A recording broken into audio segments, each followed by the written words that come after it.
누구나 살면서 자연스럽게 기쁨과 슬픔을 느끼며 살듯 낙심하는 마음 역시 누구에게나 찾아오는 자연스러운 마음의 한 반응, 그런 반응인데, 우리는 그렇게 자연스럽게 찾아오는 이 낙심이라는 마음에 때로는 너무 깊게, 때로는 누군가는 오랫동안 갇혀버리는 경우가 있다는 것입니다.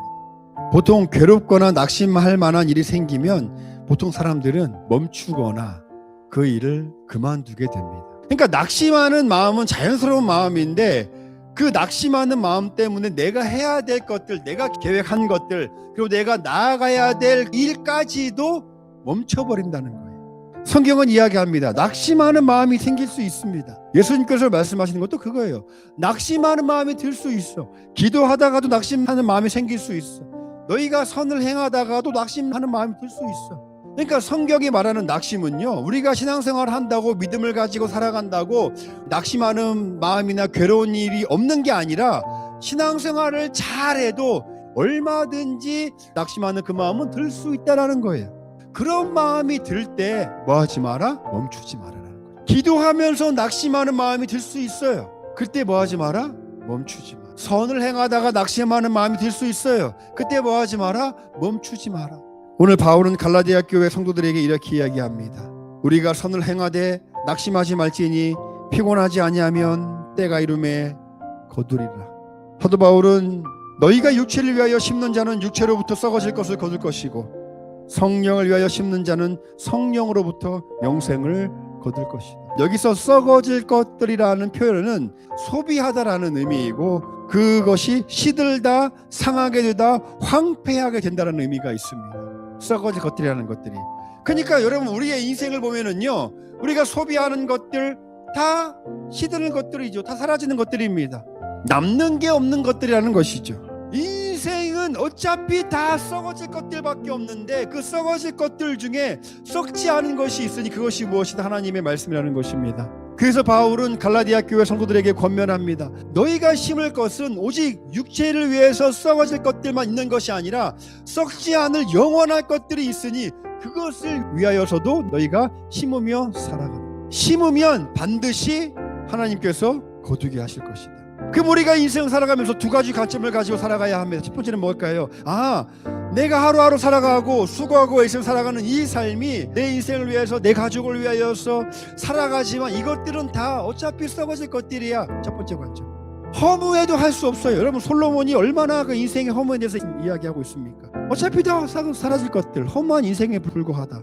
그런 인생을 살아가면서 그러면은 어차피 다 썩어질 것들, 어차피 다 의미 없는 것들 뿐인가? 그렇지 않다라는 것입니다. 썩어질 것들에 소망을 두는 것이 아니라 썩어지 아니할 하나님의 말씀에 소망을 두고 살아갈 때에 그 말씀을 통하여서 우리의 삶을 인도하시고 우리의 삶에 은혜를 베푸시는 하나님의 놀라운 그 사랑을 누가 알려주신다? 성령이 알려준다는 거예요. 그래서 바울이 오늘 갈라디아 성도들에게 이야기하고 있는 것입니다. 성령을 위하여서 심어라. 그러면 무엇을 거두리라? 영생을 거둘 것이다. 여러분, 우리가요, 하나님 말씀을 대할 때에 분명하게 인식하면서 하나님 말씀을 대해야 하는 아주 기본적이면서도 핵심적인 부분이 뭐냐면, 하나님 말씀을 통하여서 우리는 뭘 볼 수 있다? 영생을 볼 수 있다는 것을 우리는 알고 하나님 말씀을 대해야 됩니다. 하나님께서 이사야 선지자를 통해서 말씀을 주신 것은, 하나님께서 베드로 사도를 통해서 말씀을 주신 것은, 하나님께서 바울을 통해서 말씀을 주신 것은 인생의 모든 것들은 썩어 없어질, 황폐하게 될 뿐이지만 하나님의 말씀, 여호와의 말씀은 영원히 설 것이다. 구약에서도 신약에서도 베드로를 통해서도 사도 바울을 통해서도 그 말씀을 계속해서 하고 계신 거예요. 그 말씀이 육신이 되어 오신 분이 누구다? 예수 그리스도라는 것입니다. 우리가 예수님을 믿는다라는 것, 이 말씀에 대한 개념을 떠나서는요, 우리의 믿음은 허공에 떠도는 먼지와 같을 뿐입니다.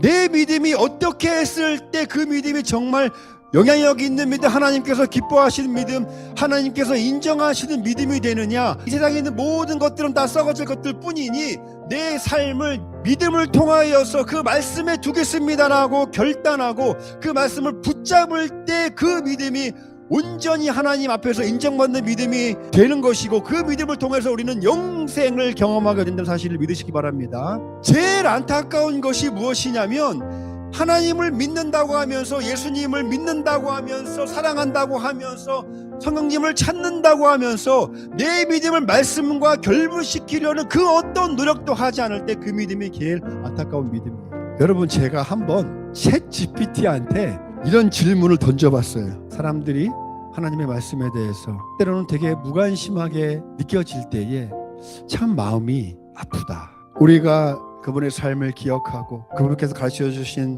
삶과 말씀을 통해서 내 믿음을 성장시켜 나가는 것이 옳은 방향인데, 그것이 맞는 것 같은데 과연 사람들이 얼마나 하나님 말씀에 관심이 있을까? 라고 물어봤습니다. 그랬더니 이렇게 이야기를 하더군요. 굉장히 정직하지만 외면받을 수 있을 것 같습니다. 왜냐하면 하나님의 말씀에 우리 믿음의 뿌리를 내리고 조금씩 나를 변화시켜 가는 삶은 전혀 자극적이지도 않고 단시간에 되는 문제도 아니고 시간이 오래 걸리는 문제이기도 하고, 정확하고 옳은 방향이지만 사람들한테 환영받을 만한 메시지는 아닌 것 같습니다. 야, 제가 보고 깜짝 놀랐습니다. AI가 한 이야기를 보고 정말 많은 생각을 하게 되더라고요. AI가 보는 인간의 관점도 그렇구나. 제가 또 물어봤어요. 그러면 과연 인간은 언제 하나님 메시지에 귀를 기울일까? AI의 대답입니다. 절박할 때. 사람은 절박하지 않으면 신의 메시지에 귀를 기울이지 않는 역사를 이루어봤습니다. 사람은 절박하지 않으면 신을 찾지 않는 역사를 이루어왔습니다. 지금의 우리의 모습이라고 다를까?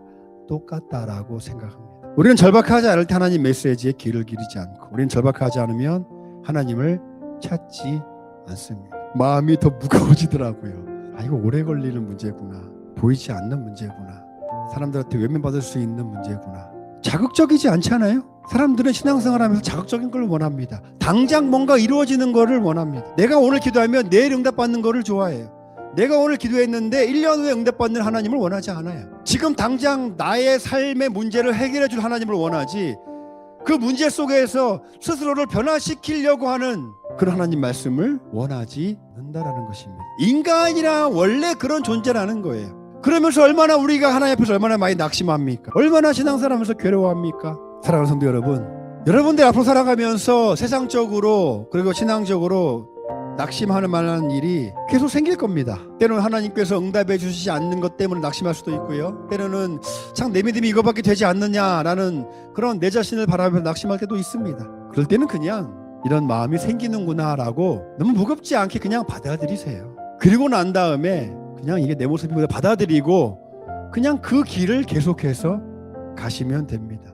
그러다 보면 어느 순간 말씀이 나를 인도하고 있는구나, 내가 말씀의 인도함을 받고 있구나, 그 느낌을 딱 받을 때 그때 여러분 구원의 확신을 가지십시오.